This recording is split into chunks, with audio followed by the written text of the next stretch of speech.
আউযুবিল্লাহি মিনাশ শাইতানির রাজিম বিসমিল্লাহির রহমানির রহিম। জমি ক্রয় বিক্রয় সেন্টার কাউলতিয়া গাজীপুরের পক্ষ থেকে যে জমিটা আমি এখন নিয়ে আসছি সেটা হচ্ছে গাজীপুর সিটি কর্পোরেশনের ওয়ার্ড নাম্বার হচ্ছে 28, আর এটা হচ্ছে গিয়া একদম উত্তর ছায়াবিথি বুড়দা এলাকায়। এই যে দেখতে পাচ্ছেন এখানে অসংখ্য বাড়িঘর যে দেখতে পাচ্ছেন সবগুলাই কিন্তু হাইরাইজ বিল্ডিং। এই যে এটা রিসেন্টলি হাইরাইজ বিল্ডিং করা হয়েছে যেখানে।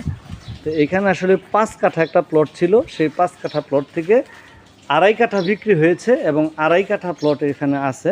এই যে বাউন্ডারিটা দেখতে পাচ্ছেন, ঠিক এই বাউন্ডারি থেকে দূরে এই যে এই পর্যন্ত, এই যে এইখানে এই যে গেট পর্যন্ত এই যে দেখতে পাচ্ছেন এই গেটটা, আর ওই সাইডটা সে বিক্রি করছে, আর এই পাশের এই প্লটটা আছে আর কি। তো অনেকে আমাকে জয়দেবপুরের কথা বলেন যে মাসুদ ভাই আমাদের জয়দেবপুর একটা প্লট দেখান তো দেখি। এই যে দেখতে পাচ্ছেন এই যে প্লটটা আমি ভিতরটা নিয়ে নিচ্ছি, একের সম্পূর্ণ জমিটা কিন্তু বাউন্ডারি করা। ওই যে উনি যে বিক্রি করছে এই যে দেখেন এই যে বিক্রি করছে, এই বিক্রির যে এই যে ইটা আছে এই যে ইটটা বাউন্ডারি করা, ওই পাশটা বিক্রি করছে আর এই পাশটা আছে। যাই হোক, যারা কিনতে আগ্রহী আছেন তারা আমার পেজে দেওয়া নাম্বার থাকবে, আমার সাথে যোগাযোগ করে আসবেন, ঠিক আছে? সবাই ভালো থাকেন, সুস্থ থাকেন, আসসালামু আলাইকুম।